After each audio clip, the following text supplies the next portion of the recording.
Piga Iran, kulikuwa na maandamano London, New York, Paris, hata Tokyo. Lakini wanakwenda wanamwambia polisi tutafanya maandamano, wanakubaliana polisi, maandamano itatoka hapa mpaka pale, kutoka saa hii hadi saa hii. Ikikwisha pale wanatoa matamshi yao pale, alafu wanatoka. Hiyo ndio maandamano ambayo inakuwa ya amani.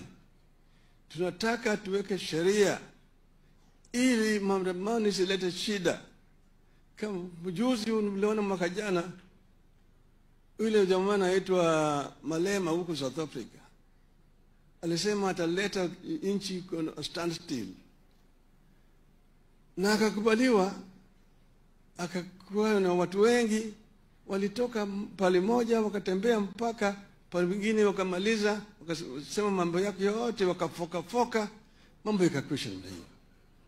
Lakini sababu hapa sisi tunaleta fujo, watu wanapigwa, watu wanawawa, hiyo ni sababu maandamano inakuwa na shida katika taifa letu.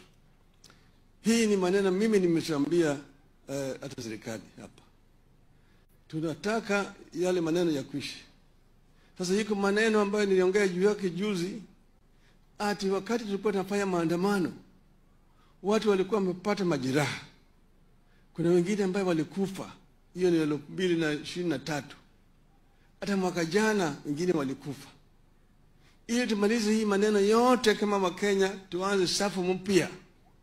Nilisema wale ambao walikufa, wazazi wao wapate nini? Fidia.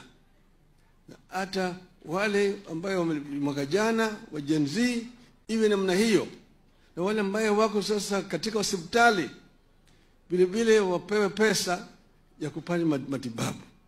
Hii maneno ikwishe, tuanze safu mpya, tukaendelea mbele. Hii itaweza Kenya itakuwa kuja pamoja na tutatembea kama taifa moja. Mambo ya 2027 inakuja, lakini tuko 2025.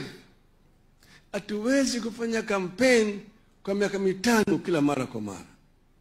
Tukifanya namna hiyo nchi haiwezi kuendelea mbele. Mpaka tuwe wakati ambaye kuna amani. Kama uchaguzi imekwisha, tunarudi.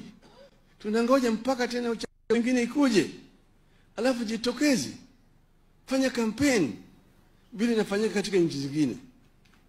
Na kule Marekani watu wanangoja mpaka mwisho wa mwaka wa 3 ndio anaanza kutangaza mimi nitasimama. Hii mambo ya kusema ati mimi tunataka kutoa hii, ikifika wakati ile nisimama na wewe wenyewe utafute watu upige wewe kura. Kusema wewe utatoka, wananchi ndio utatoa mtu nje, sio wewe. Kusema ati wewe ni kuna shareholders, hapa ni shareholders, wengine wako na shares mingi zaidi, wengine wako na shares kidogo, wengine hawana shares. Hiyo ni taifa gani? Kama wewe una shares, mbona unatoa ushuru? Unatoza ushuru sababu gani kama wewe huna shares? Hiyo ni tunasema. Hii ni mambo ya ujinga ambayo haina maana wakati kidogo. Kwa hivyo sisi tunasema tunataka Kenya moja. Tuko tofauti ya kisiasa, ya kisera, hiyo ni sawa. Tuwe na tofauti ya kisera. Lakini ikifika mambo ya kujenga taifa la Kenya, tuwe kama kitu kimoja. Kenya is one.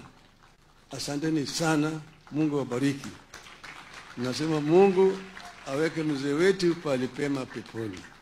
Wacha nieleze ndugu yangu William Samuel Ruto aje naye angoe na nyinyi. Karibu sana.